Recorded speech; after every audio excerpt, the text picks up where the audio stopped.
Hi guys, it's me. Time for another Thursday night chat. How y'all doing out there?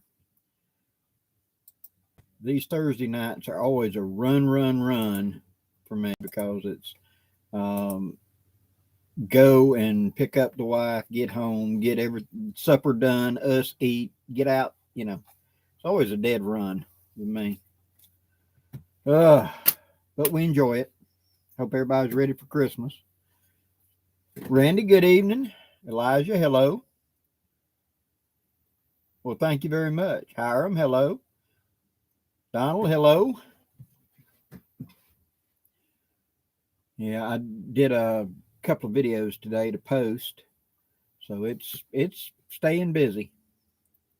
Justin, good evening. Stan, Merry Christmas to you as well. Craig, Merry Christmas to you. Captain Bart, hello. I've been doing firewood and stuff today, getting the bucket filled up with all the little stuff for tenders, and I'm shooting I've shot a video to post on Sunday on how I run a fireplace in the house to heat the house. I've had several people ask me about it, so I decided why not? I'll give it a try. So it won't be bushcraft; it'll be the domestic woods runner in the house, so to speak. We'll see how that works. Earl, Merry Christmas to you and Happy New Year. Donald, Merry Christmas. Jonathan Frisbee, how you doing, brother? 2020, Merry Christmas. Zod Seeker, hello. Briar Smoke, hello to California, and Merry Christmas. I'm glad, Jonathan. Hang in there, brother. Bob, Merry Christmas to you as well. Diane, Dwayne, excuse me. Dwayne, good evening, Merry Christmas. Sorry, glasses, Oh, I can tell you what's going on at 1,000 yards. Can't tell you what's going on a foot in front of my nose, though, but I can tell you at 1,000 yards. Stacy, hello, from the mirror of the world. West by God, Virginia. Yep, it's up there in them mountains. That is one of the epic colonization stories is West Virginia, because of all those interlocking back and forth mountains and valleys. It would have been a nightmare to navigate the first people that came in there. You can bet it was just like Kentucky, just chock full of game, because they couldn't find their way out. Once they wandered into some of them valleys, they're stuck. And the Indians talked about, these great hunting grounds where you can just take a handful of warriors and go in and get enough meat for the whole tribe in a short amount of time. They were talking about Kentucky and West Virginia. And I can believe it. But man, if you knew how to navigate in that place, you had such an advantage. Tim, good evening and Merry Christmas. Yeah, it's wife is going to be off, of course, Christmas Day, Monday. And so she's going to go do her and her brother are going to see some sort of big light display. They're going to go do that before this weekend, before the holiday is over. So, man, this year just blowed by like on fast forward for me anyway.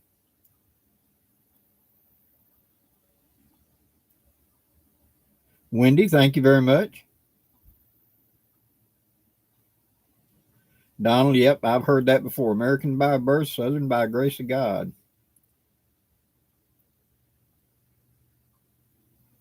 Rabid Bat, well, hello to Central North Carolina, or North Carolina.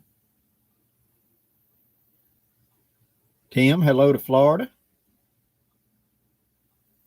Lonnie, good evening from Pennsylvania.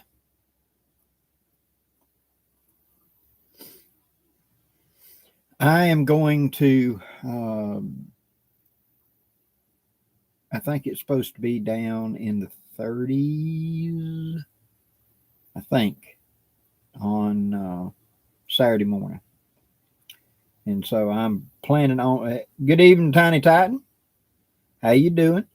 I'm gonna try out that new One Wind top quilt. I know that my underquilts and the hammock work down to 6 because I didn't get cold underneath, but I had that great big huge sleeping bag on top. So the question is, will this down over quilt keep me warm? And so what I'm gonna do is just use the redneck camper. I'm just going, you never, and in fact, I'm going to do a video on how to test gear, before you trust it out there. I'll get a new bush pot and I'll cook on the stove for lunch a couple of days with it to find out. I had it was like a double tall U.S. Army canteen cup that was making the rounds and the survival stuff back in the mid to late 70s. And I got one of them. And the first time I ever put it in a fire, and even though I had liquid in it, the handles fell off of it. They were so cheaply soldered onto it. And that taught me right there, you always test your gear before you go. I was out in the middle of nowhere, and we was on a canoe trip. And the rest of the time I had to use pliers to pull my canteen cup in and out of the fire. So from then on, I always test it. So we know that the rest of my One Wind system works down to ridiculously cold for me. Now the question is the top quilt. So I'm just going to open up the camper, throw the mattress in there, come out at 10 o'clock at night, whatever, when I'm going to go to bed, and go lay down in the camper. Just leave the back open so it's not trapping warmth from my body heat. So it's as exposed as I can be. And let's see if I stay warm down in like low 30s or below freezing. And that way, if it doesn't work that way, and if I wake up and I'm cool, I can just go in the house and analyze out what it is. But it's going to be, like you see in the video, it's going to be clipped to that pad. Let's see how well that traps heat, because I know the hammock's going to wrap around even more. So if that'll hold the heat adequately and in those temperatures, then I'll feel safe to take it out and try it with the hammock set overnight. And again, I'll set up in the backyard one night when it's going to be down in the 20s and just try it out, find out. Never test when you're going to be way out yonder. Never test new important gear. Yeah, take that little thing to play. But like the important stuff, always test that at home before you go out there.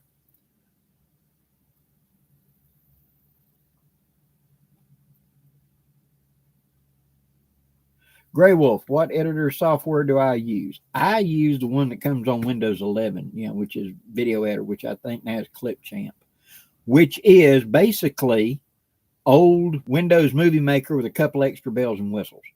When they brought it out and I looked at it and I went, this is Movie Maker. It's what I learned on. So 5 minutes I was up and running with it. That's what I use at the moment. Red Sorghum. Well, thank you very much and Merry Christmas. Yeah, there'll be videos all the way along. Just because we got a holiday don't mean Blackie's off work. I mean, come on, guys. Jennifer, good evening.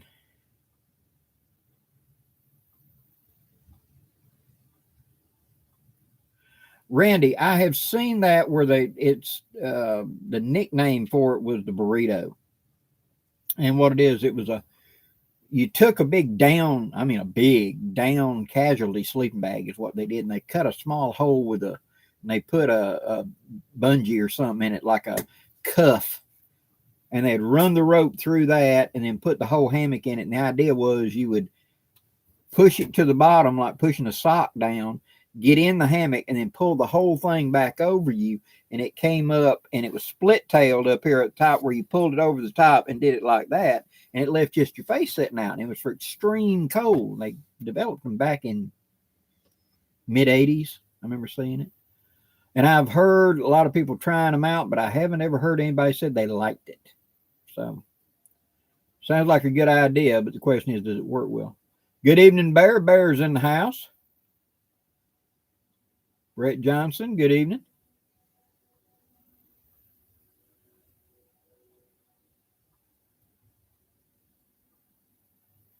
Paul, the kids in Red Dawn cried Wolverines. We cry Silver Wolves. Yeah, I hear you.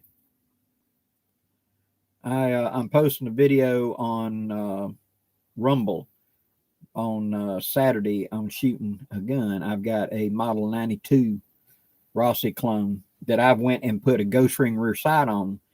That's looks like a standard sight, but it's got a ghost ring on it. And I shot one of the best groups I've ever shot with that gun at 100 yards in that video. I put 5 that you can put in the palm of my hand at 100 yards off the bench with it. So I'm really, really happy with that. You know, I'd shot the video. I'm like, oh, yes. Inside I'm going like, wow, look at this. I mean, wow, it really stacked them in there today. But my eyesight was good today, so I grabbed it and ran to the range. Most days I don't have that good eyesight.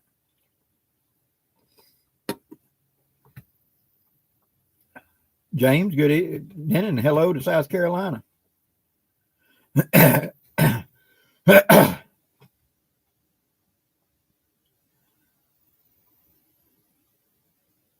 RAF, thank you very much, and greetings to Berlin. Glad that helped you. Make sure you go check out my Advanced Woodscraft playlist, where I talk about making a quick deploy tarp with the ridge line to set it up, make it even faster to take it down. I've had feedback from several military individuals that have watched that and started doing it in their operations, be able to pull it out, hook it up, and set it up for speed of operation. So that's very heartwarming when you get good feedback like that, especially for people that's having to do it for real.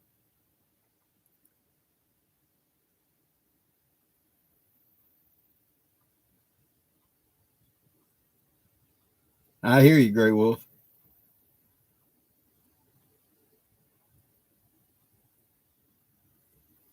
Michelangelo, good evening.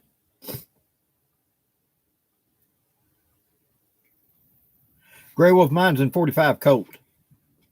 And I'm using a home cast I want to say it's a 250 grain, flat nose, round flat point, and of soft lead. It'll flatten out when it hits something. And it's moving. It's coming out of that barrel a little over 1,200 feet per second. So yeah, it does just fine at 100 yards, and that's what it is for me. It's a brush gun, short and tight and close.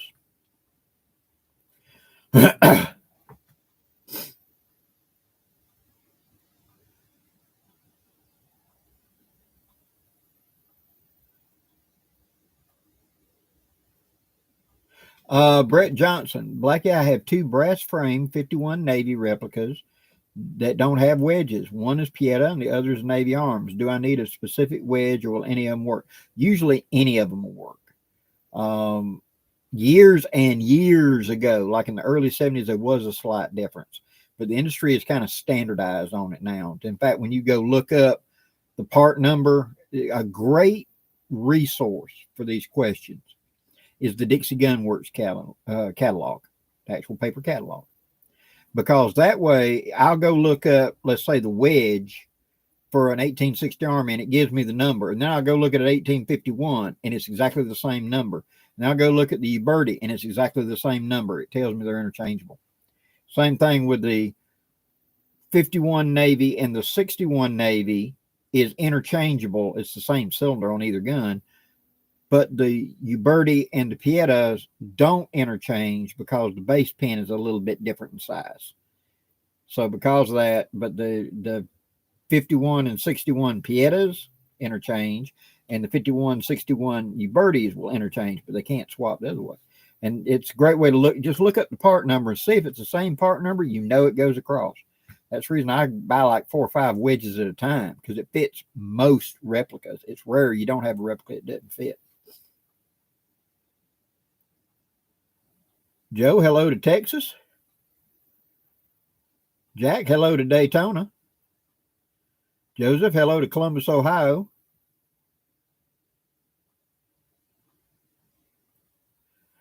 Don't fear the Reaper. Blackie, have you ever had any unexplainable things happen in the woods? Anything strange? If you're out there long enough, you will have oddball things happen. I've had gear that I put right here and know absolutely that's where I put it disappear. And then 2 or 3 hours later, it'd be there back. Now I thought somebody's pulling the gag on it, but no tracks. You know, you could Yeah, you'd probably be quiet enough to sneak it away from old Blackie and get it back, but you can't do it without tracks. And there was all kind. There's been odd things over all the many years that you just can't figure out exactly what went on and whatever. Now, but as I always say, as my granddaddy taught me, there's nothing supernatural. There's just natural things you don't understand. So, but I have seen some and heard some strange sounds that I could not identify. What am I hearing? The FU crew, hello to Chicago.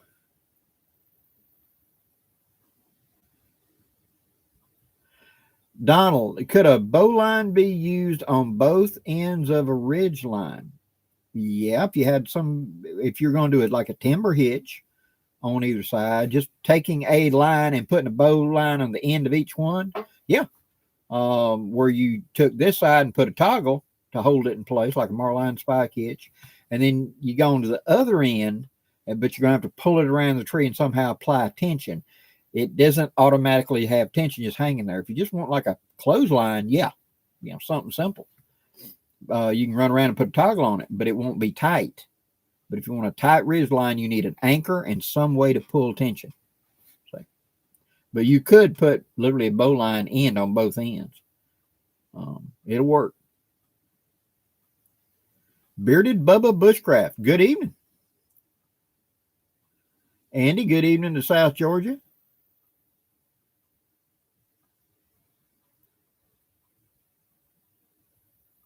Okay. Cal Tipper, hello there.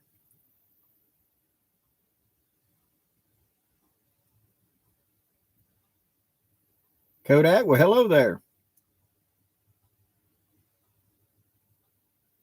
Sure, Gray Wolf. Yeah, I'd be glad to try them out for 45 Colt. 45 Colt's a fantastic caliber. It and 4440 are two of my favorite calibers. And if they had just put a rim on it back in the old West, where you could have chambered a 45 Colt into a lever action, I really think the 4440 would have faded. But the 45 Colt is nothing to sneeze at out of a handgun or out of a rifle up close. So yeah.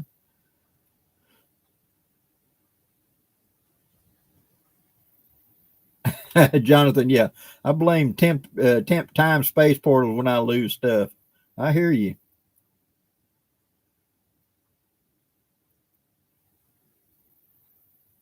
Okay, Peter, Blackie, how do you tell the difference between hardwood and softwood? Okay, an easy rule of thumb is the thumbnail test. Take your thumbnail and bear down onto the wood and see if you can actually leave a scratch or a mark.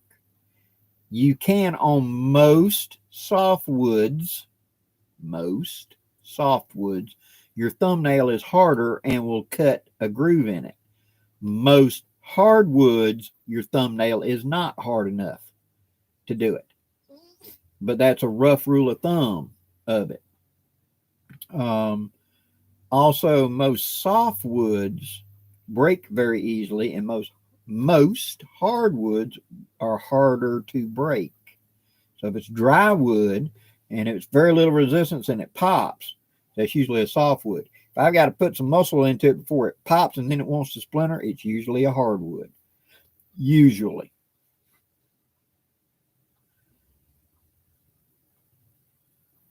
Well, Timothy, hello to Titusville, Florida. Hello there.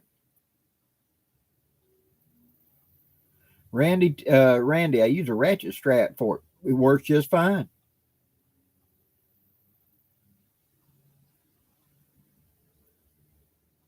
Oh, yeah. That 5-sided hollow point set deep, yeah, they will. Harold, hello to Virginia. Yeah, Justin, 4440 grows on you, man. It can do anything the 44 special can do. In fact, the 44 special and that and the 4440 are basically the same cartridge, basically. You know, in performance. One's a bottleneck that went into a rifle, and one's a straight wall that went into a handgun. And out of a rifle, the 4440 matches the 44 Magnum in velocity out of a handgun. So you're just getting the 4440 Magnum handgun to do what the 4440 rifle did. So it's just, they're all first cousins to one another.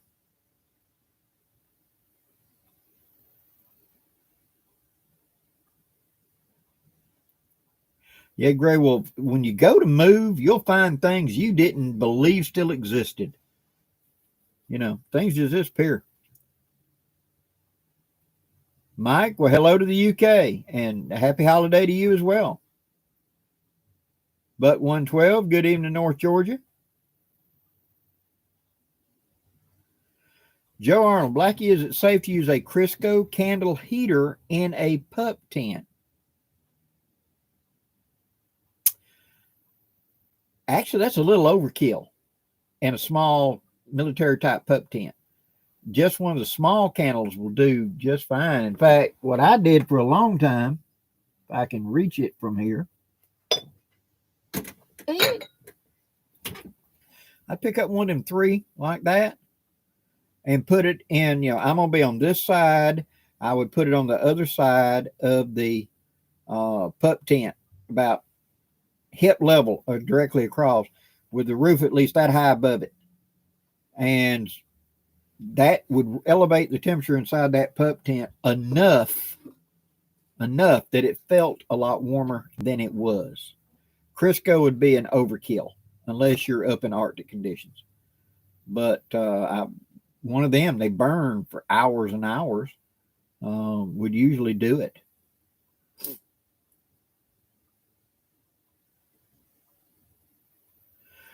Peter, Blackie, is the pine the only tree that produces fat wood? Any other conifers? Actually, all the conifers to some degree, even cedar, will produce a small amount.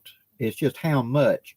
Where we have an unfair advantage here in the South is the heat and the amount of sunlight we get. And so the tree, when we come out of our winter, I mean, they go to pumping sap like crazy. They don't really go dormant. They never lose their leaves, but they kind of go to sleep for a couple months. And the colder the winter, when the spring finally hits and we suddenly go from, and literally I joke about this all the time, how in Alabama you go from heater to air conditioner in one day, and from air conditioner, from heater back to the air conditioner in one day.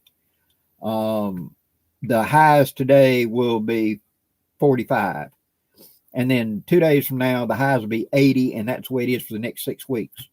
80s will lows in the 60s because that warm air comes up.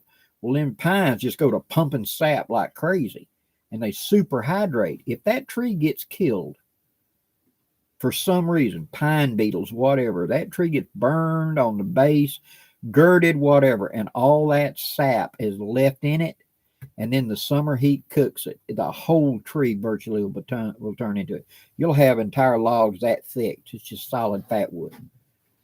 And if the tree dies in the spring and sits there and percolates dead all summer, much more.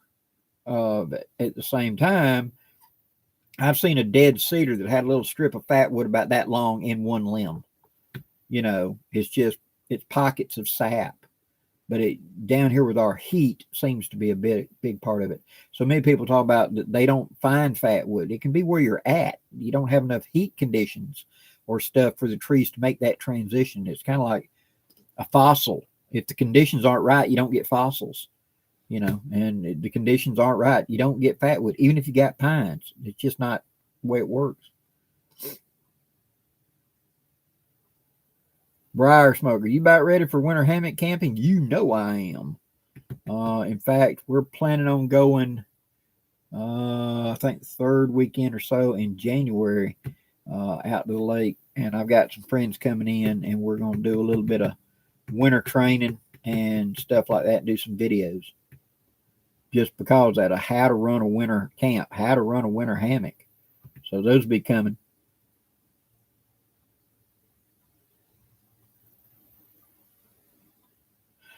Santiago, okay, Blackie, on the replica Pieta revolvers, what do the serial numbers mean?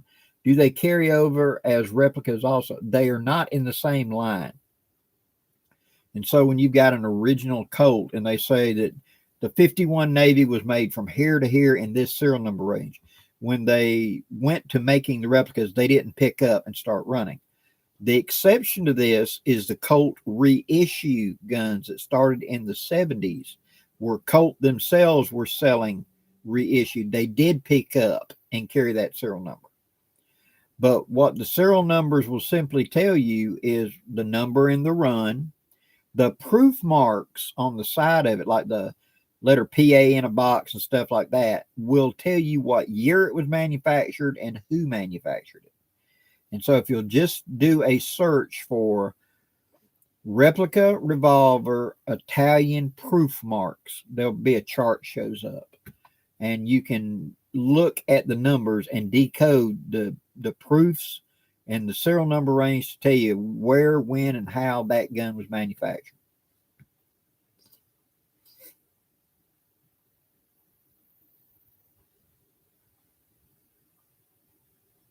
Gray Wolf is correct. All candles have two safety concerns: tipping, spilling, fire, and oxygen consumption. Address both to be safe. Correct. Tipping, that's the reason I liked the big fat wide. Or I would make a mound of sand if I was on a sandbar somewhere, or I could bring sand into the tent and a dirt floor. I'd make a mound of sand and put the candle in the sand, so there's no chance of it falling over. Fire, make sure there was nothing near it that could get hot enough to catch fire. Oxygen consumption, usually in things like pup tents and stuff, they are not sealed up well enough. You ain't got to worry about that. However, modern nylon tents, I would not recommend fully. Most of those truly don't seal up anyway. Now, do they? You get inside of them and it's a mesh mosquito net with a tarp over the outside of it. They don't seal up that way. They get plenty of air. They have to be, because in the late 70s, early 70s, when they started bringing out a lot of them nylon tents, and they were solid nylon, and you'd zip it up, and they had people suffocate because they'd get in it and a frost would happen and it would seal up those little bitty air holes they had left in it, and people would suffocate. You're in a trash bag. And so they went to this design you find today, where it's the big old huge mesh section with a tarp on the outside that doesn't seal up that well because of that. They say it's for condensation. No, it's to keep you from suffocating. And so putting a candle heater in that it will help, a little lantern of some kind, but you've always got to make sure. An old rendezvous buddy of mine, he would take a shallow pan, a little bit like a baking pan, and then he'd put water in it. In the middle of it, he had a little sconce to hold a candle. And so he'd put like 3 candles in it and set it fire. When they burned down, they went into water and put them out. And it was a pretty effective way to do it.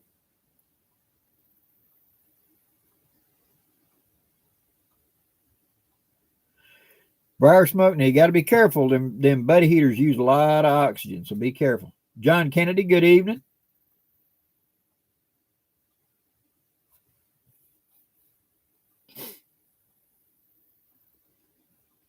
Washburn Billy, good evening.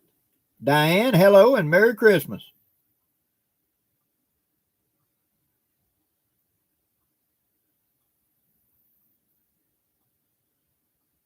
Oh, boy, okay. I hear you, Gray Wolf. Preacher Man, good evening.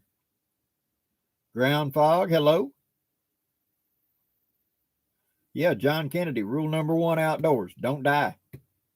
Sound advice. Todd Gibson, hello, brother. Midlife Wandering, finishing up my cold weather video. Cool. I was just telling everybody I intend to revisit that next month. We're going to talk about winter camping, both as a ground pounder and as a hammock camper.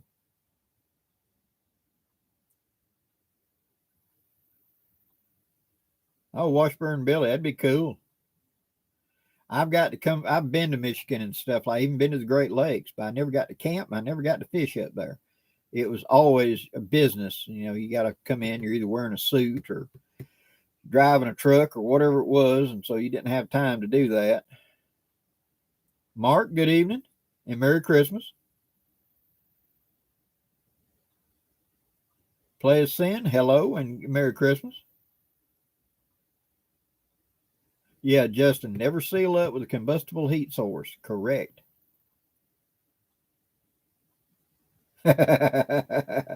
Yeah, Mount Cairns. Hadn't checked on him in a while. I wish him well.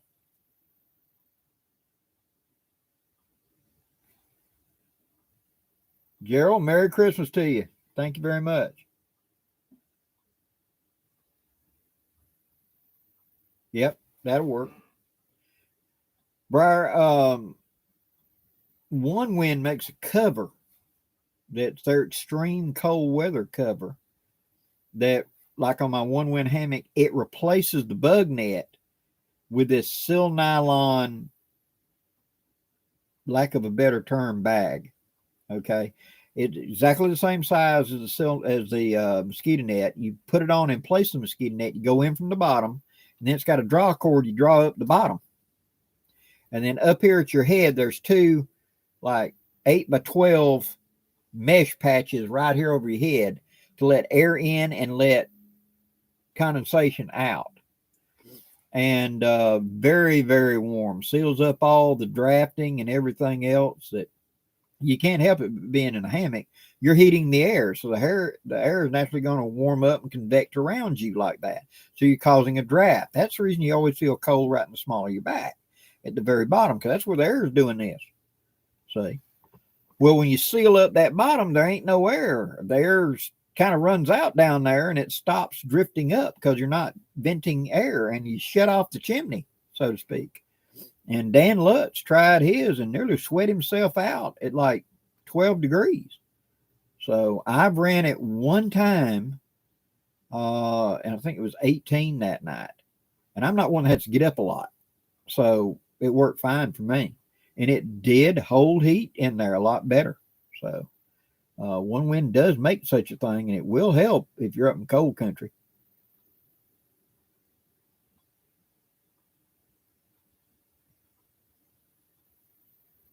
Oh, Gray Wolf, cool. Yeah, on the Tennessee River.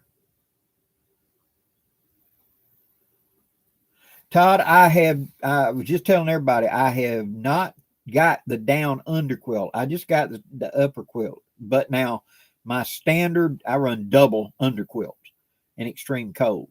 That has served me well down to 6. I'm going to be trying probably Saturday night or maybe tomorrow night. Just depends on what night.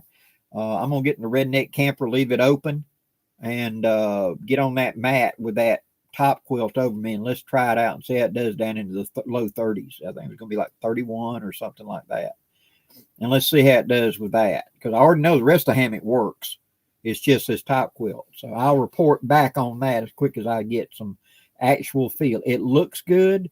The little bit I've tried it out on the back deck, I was very impressed. So I'm going to go out like at 11 tomorrow night or whatever and try it out and see how it works.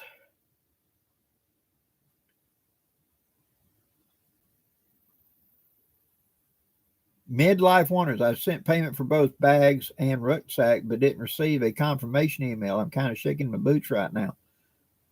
Okay, when did you send it? Is it for this coming run or the old run? Because there's only one that hadn't shipped out in the old run, because everything else shipped out this week, every bit of them, except for one, and that's because the guy hadn't sent me his proper address. He said, I'm moving and I'll send you my new address. And he didn't contact me again. So I've sent him 2 emails saying, I need an address. But otherwise, it's that. Now, if it's for the coming one, give me the correct name and I can tell you right now if you're logged down on it. Because I run old school, you know.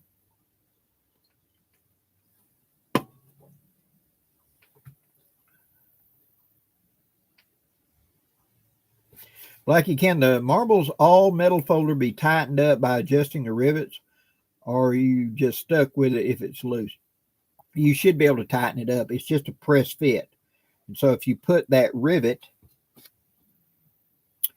directly onto a hardened point and just tapped it, don't bam it, but tap, tap, tap, tap, tap, and then try it, tap, tap, tap, tap. You can batter that pin and squeeze it just a grunt much. But one tap too much and it's stuck. So just tap, tap, tap, tap. Tap, tap, tap until you get it as tight as you want. That's what I try.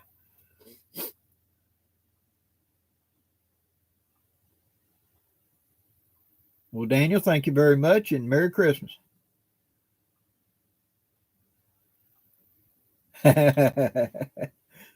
Gray Wolf, how feasible do you think it is to take a summer and do a float trip all the way to my relatives in Tennessee? Woo, that would be yeah. It's feasible. Practical? I don't know, but yeah. The tent design, Preacher Man, good evening. The tent design change is mighty interesting. I found a video on igloos have a similar issue. Haven't made one of those since I was a boy, but I still have a nylon tent like that. Cool.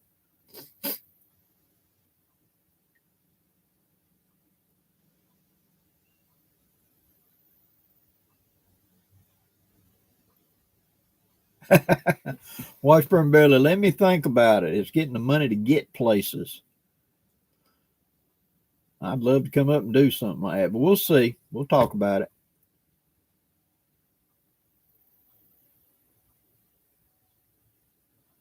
Briar Smoke, cool. The War Bonnet's a really good rig.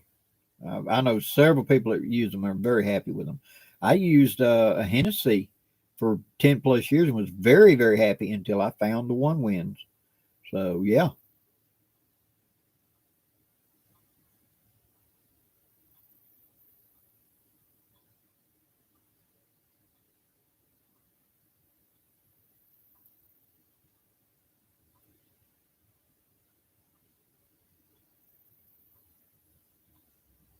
Todd Gibson, yeah, you got cold down there in the Perdido. Yeah. I run a single One Wind underquilt and blanket from about 60 down to the mid 30s. Okay. If it's going to be anywhere below that, I just add another. I've got another one because I bought two.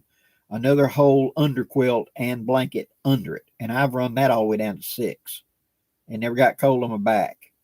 But I had that great big, huge down bag, that 49 mountain bag on top of me. And I was wearing proper clothing. So I never got cold during that. Well, I'll take that back. My nose got cold breathing that cold air, but that was about it. But I'm wondering, I'm very impressed with how this down does. Let me get some field trials in it. If this top quilt does as good as I'm hoping, I may pony up the money when income tax rolls around and get the bottom to replace that, because for extreme cold weather camping, you couldn't beat it. You know.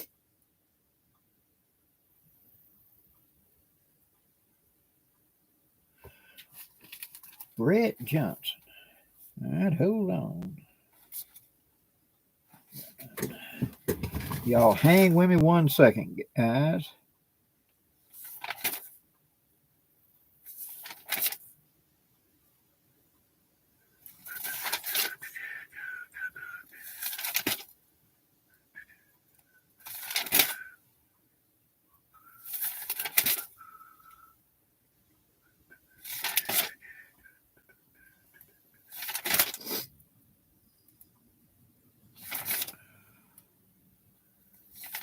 Trying to do this in low light.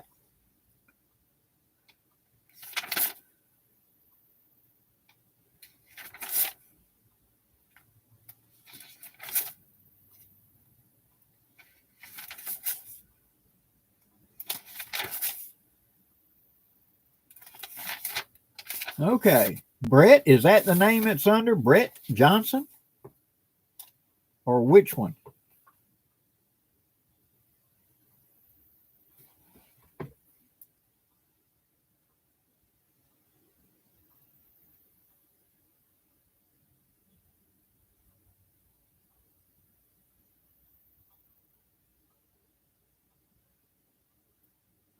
Well, not to drag everybody to a stop. How about using a battery-powered carbon monoxide detector inside the tent? That could give you a head start, yeah, to let you know you're running out of air, yeah.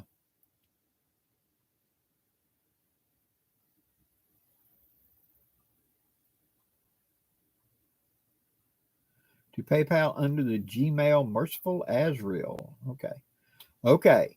Anybody that needs confirmation or whatever, go back to the gmail.com, the down and dirty wordscraft gmail.com, and make sure you give me your name, and I will pull it out of this and send you confirmation and tell you, yes, I got it or whatever.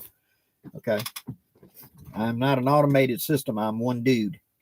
And so I will be happy to tell you, yes, it is, or yes, here's when it shipped, or yes, you're locked in. But I don't have an automated system to go back and do that. And unfortunately, sometimes I have 300 emails a day. And so sometimes you're going to slip through the cracks, and I apologize for that. That's my fault.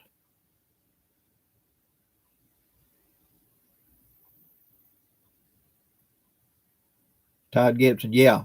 Well, plus the fact if it's in the low 30s and you're next to water, and it feels 10 degrees colder, even though it ain't next to water. So the low 30s, it'd feel like the low 20s next to the water.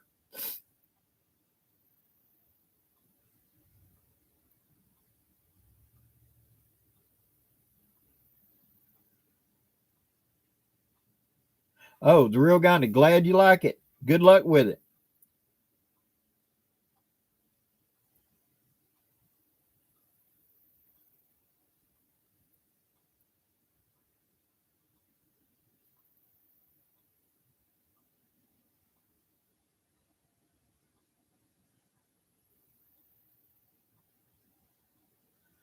Oh, I got you, Rick Jacks. Okay, now I thought that name rings a bell.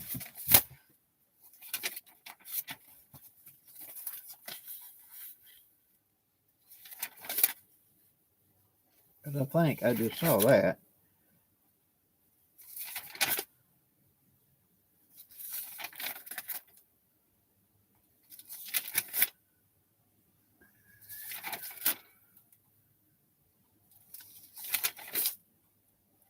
Rick Jacks, yours shipped out. The combo shipped out on 12/19. It's headed your way to Washington State.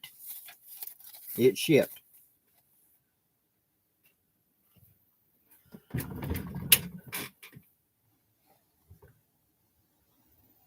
Okay.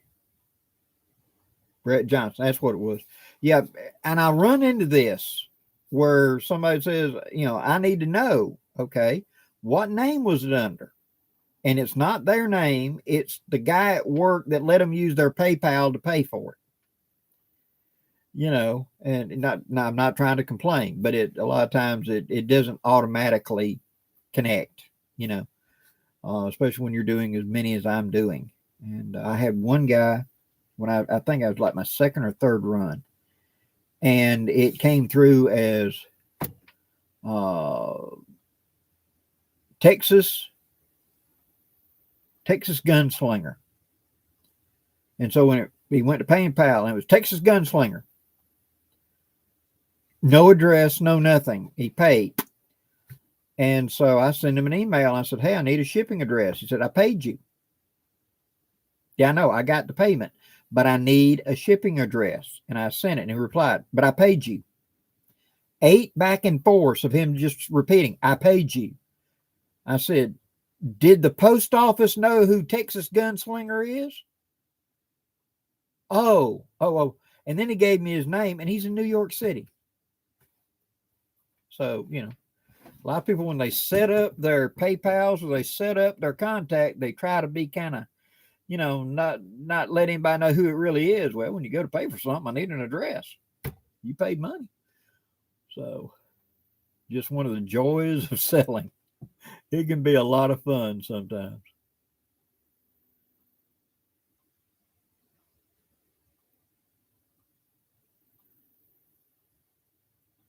Oh, yeah, Washburn Billy. You already know about that. Tiny Titan. Yeah, the old Army sleep shirts where it's slick on the outside and it's kind of flannelly on the inside. Yes. They are very nice, and they move around so good inside of a sleeping bag. You don't bind up. I made the mistake. I had wool pants, and I tried getting in a bag, and it was like static electricity. You'd move your legs and you'd see lightning inside the sleeping bag, were static electricity, and it would just cling to your legs. So you couldn't roll over. The bag would cling to you like you were Velcroed together. It was a pain.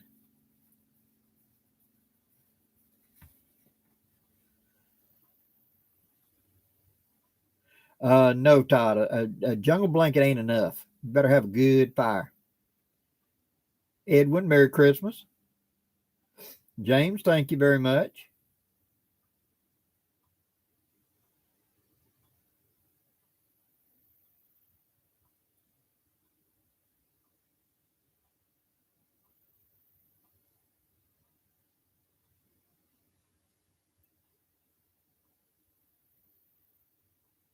Yes, Mark, when you're making those kind of adjustments, slow is the way to go.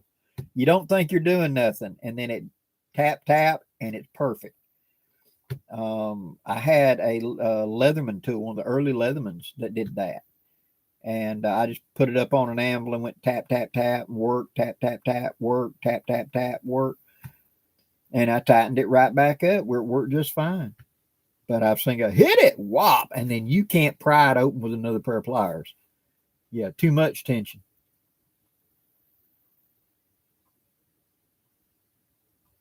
George, New York City, when you get a chance, do a follow up on the muzzleloader shotgun. Will do.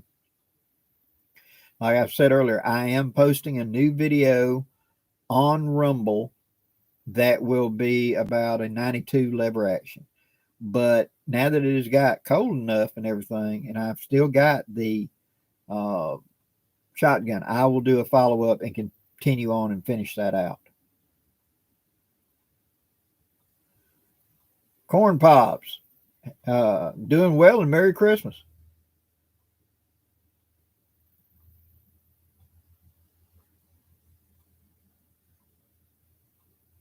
Yeah, Washburn Billy, layers is the secret.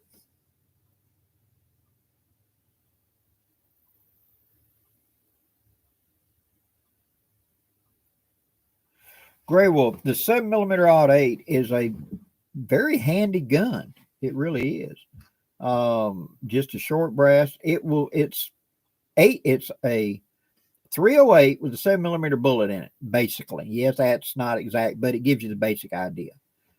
And you can load it down to where it's 30-30 or less. You can load it up where it'll pop like a full bore 308. And so it does a very good job. And when those came out, a lot of people got them, especially down here in my neck of the woods where it's relatively short range. Yeah.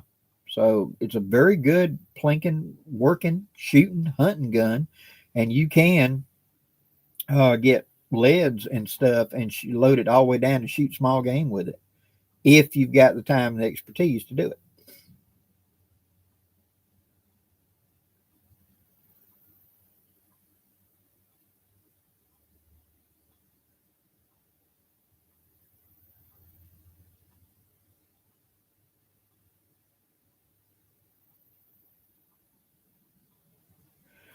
Corn Pops, what type of open heart surgery did you have? My dad just had arterial graft beginning of November, but unfortunately he thought a clot. He's now paralyzed on his entire right side. Very sorry to hear that. What I had was I came in with 99% blockage on every major artery of the heart. In fact, whenever they did the catheter and put the dye in, it was no blood flow to the heart. I was a dead man walking. And so they ripped me open, pulled the heart out, and re-plumbed me all the way around. So it was 5. It was all the bypasses, plus they routed out my carotids and did a little graft somewhere on my aorta from it. But I was completely, the doctor, the one that did the cut and told me, said it was death grave when we took it out of you. We usually those don't wake back up. And he said, but big dang, we shocked it and it turned pink in less than a minute. We were shocked. They fully didn't expect me to get off the table. And so it turned pink within 60 seconds. They was pumping clean to the ceiling. And had to close up a couple of leaks they had left in there because they really didn't think I was going to get up. And I was just lucky. But yeah, I had complete bypasses, complete rework. And that was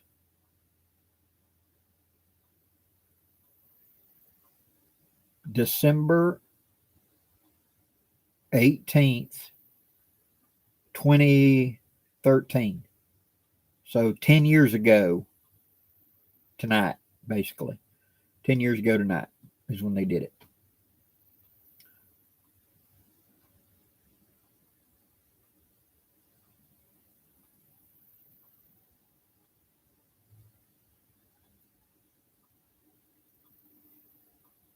Yeah, I had Washburn Billy. I've had 5 heart attacks in my life, stress induced 4 of them. 2007, I had heart attack. Went in. I was in the hospital for 6 days, 8 days, 8 days for that, and then I worked a full 8-hour shift while having a heart attack because I don't feel any pain from a heart attack. I just feel a little winded and I'm hassling and my heart's thumping pretty good, you know. And so I came home at 10 o'clock at night and could not get comfortable to go to sleep. And I just lay there and just finally at like 4:30 in the morning woke my wife up and said, "I'm sorry, but I think I need to go to the ER." And we went to the hospital, and it's a very, very good hospital for heart. And from the time I came in the door to the time they did a heart cath on me was 45 minutes. And from time to that, they actually had me on the table and was opening me up. From the time I came in the door to that happened was 1 hour and 10 minutes. They were in a hurry to get me open because they didn't think I was going to last much longer. And I felt like I do right now. I felt good. Well, that's right. You just feel odd, but I don't feel any pain from a heart attack at all. I have silent heart attacks and I keep going. And so they, and then I was in ICU 3 days. I was in a room 3 days, and then I came home. So I was only in the hospital 6 days. Doc said, usually we're going to keep you a week and a half. But I came back so well. I had walked in basically with 10% heart function. And after they replumbed me, I had 80% heart function. Heck, I had a turbo button I didn't know I had. I felt better than I'd felt in 10 years. And so I walked out. They turned me loose. I came home, and then took a month and a half where they let me go back to work. But other than that, heart's going to be what gets me. We just got to take day by day and do the best we can.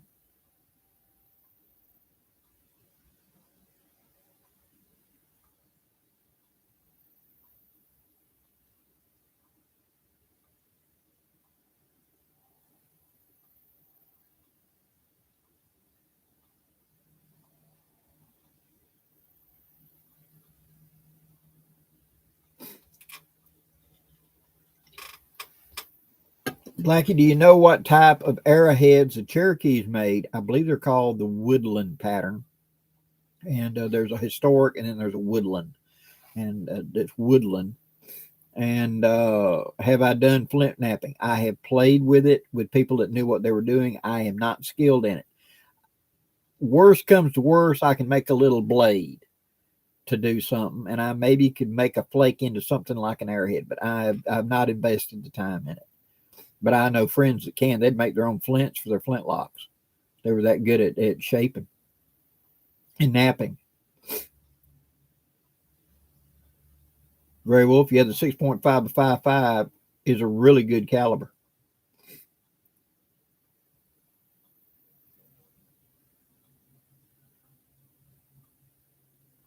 Wow, Randy, if you had a Norwegian at Craig in a 6.55, you had something nice. The bolt on the back, the cocking knob that we had on the Craig in 1898 is what we rolled over to the 03 Springfield.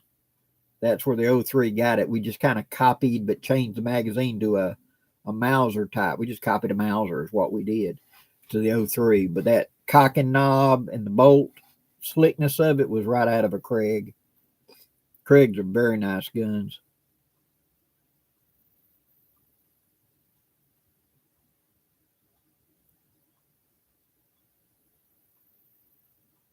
Russell, Merry Christmas.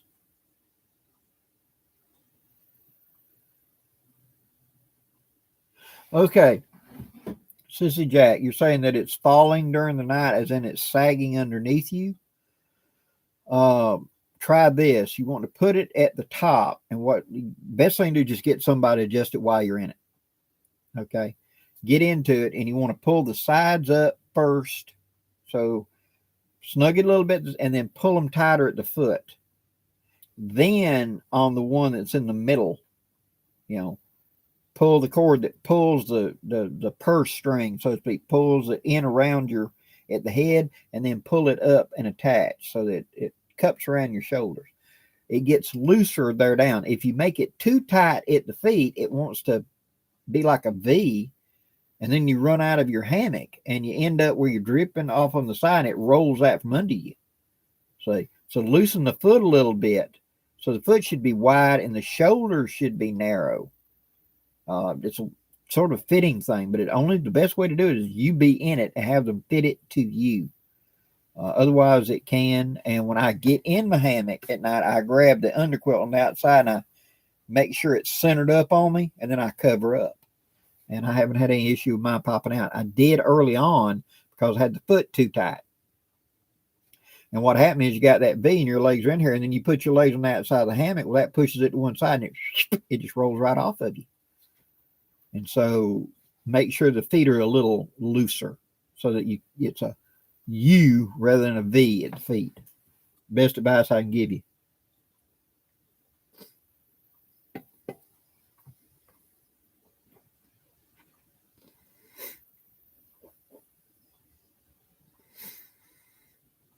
Oh man.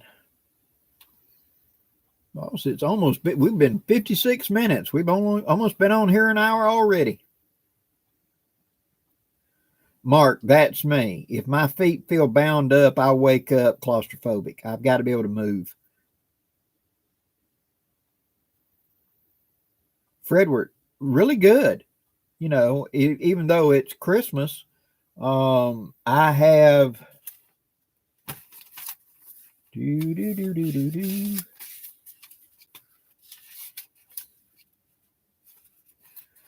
I've got 25 haversacks sold and 12 of the rucksacks sold.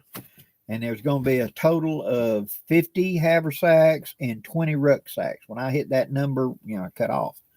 So I've got a few more left, but I'm about a little over halfway with the rucksacks, and I got about another 10 or 12, 13 to go, and I'll be sold out of the haversacks. But it's Christmas. I knew people weren't going to have money, but and I don't blame them, but they're still available right now.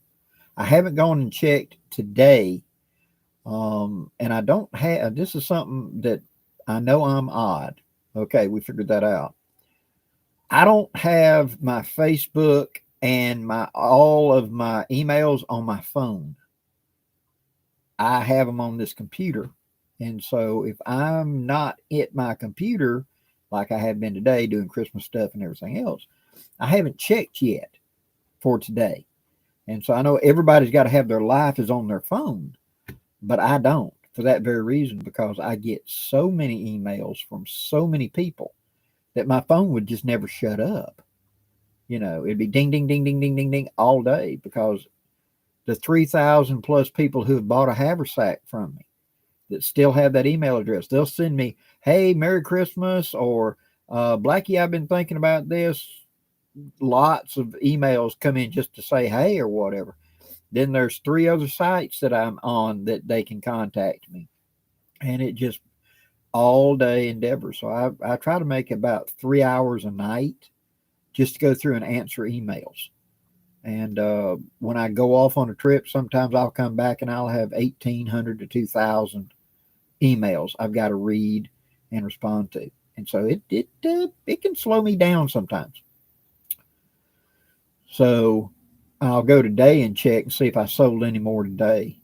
And if I have, I'll add them to the list.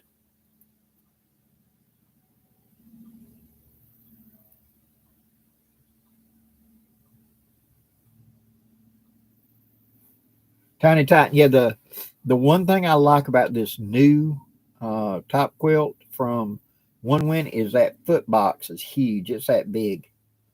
You got plenty of room to move your feet. I hate the old tapered mummies. I just couldn't use them. You can't roll over, can't move your feet. It's like somebody's holding your feet, and I can't get comfortable. Midlife, thank you very much.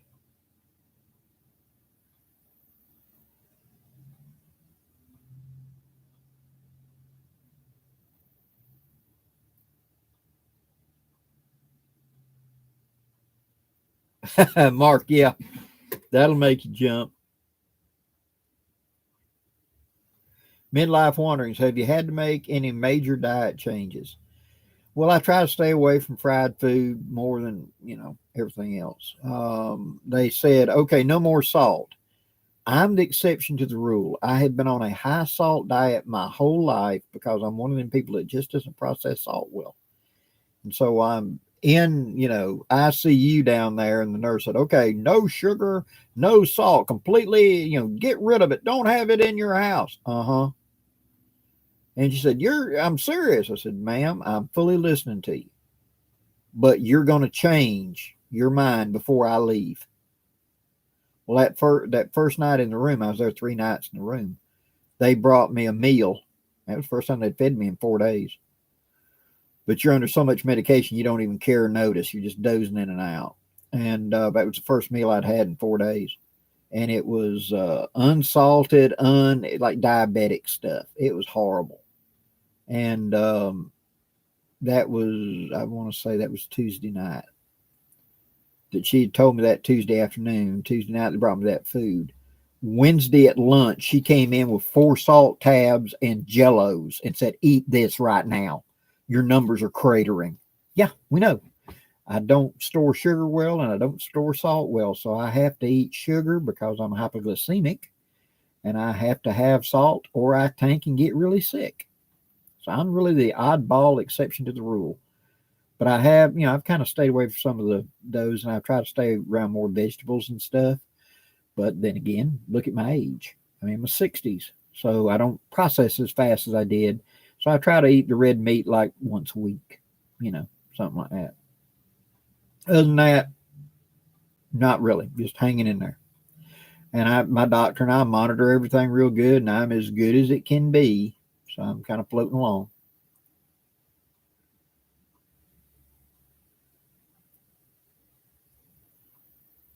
Well, Todd, yep, you need to upgrade. Leslie's got one. She's got the prototype for the second model.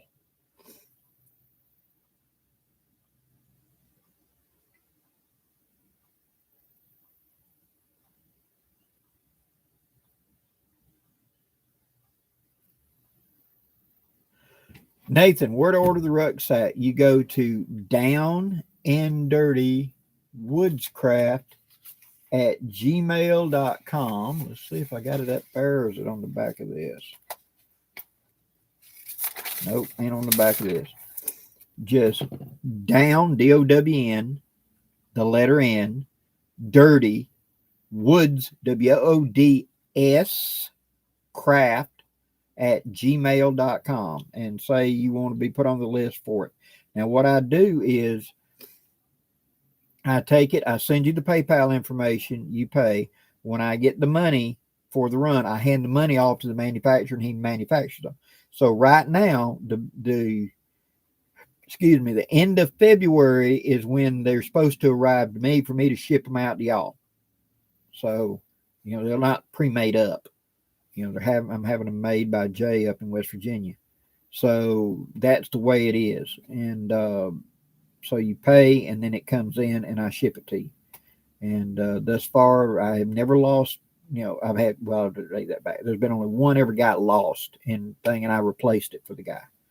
But we get it to you. It may get a little delay, but we will get it to you. I promise. TG, thank you very much. Welcome aboard.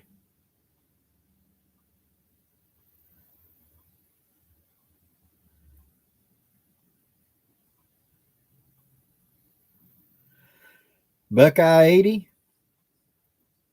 having experience in this topic, yes, I'll tell you this. If somebody wants to move on, let them. You'll fight 5 times as hard trying to keep them than it would be just to find somebody else. Does that hurt? Yes.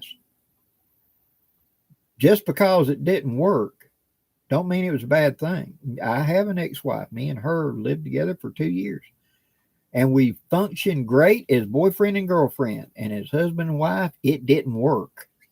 It just, oil and water. It just didn't work. And we parted as friends. I told her, I don't hate you, but this isn't working for either one of us. And we can go through all the drama and the dynamics, so we can just admit we tried and it didn't work. You know what?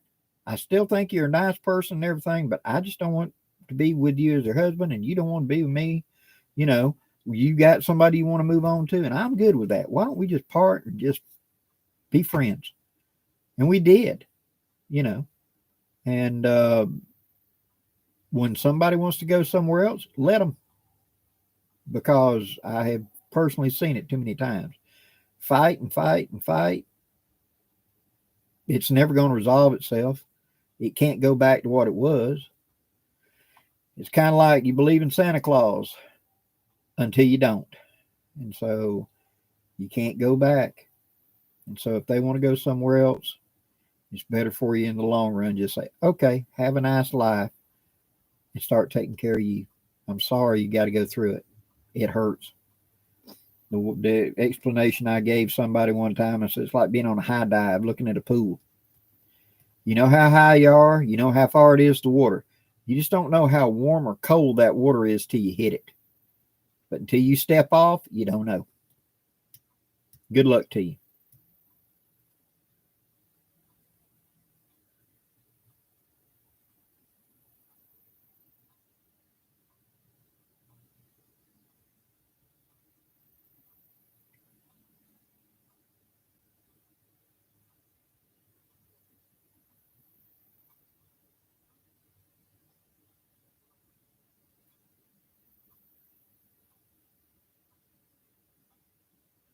No problem. All right, guys, that's an hour. I think that I'm going to call it quits there and go see if I can rustle up another piece of key lime pie in the kitchen, because it's been a fun day, and I'm ready to call it quits. Well, since Monday is Christmas, I want to wish y'all a Merry Christmas, Happy Holidays, whatever your particular thing is. I want you to hopefully have a very good time with your family. And wish everybody a Happy New Year. I will be on next Thursday, and we'll be talking about the new year coming as opposed to this. If you haven't, take the time to go out and spend some time in the woods. Take a kid with you.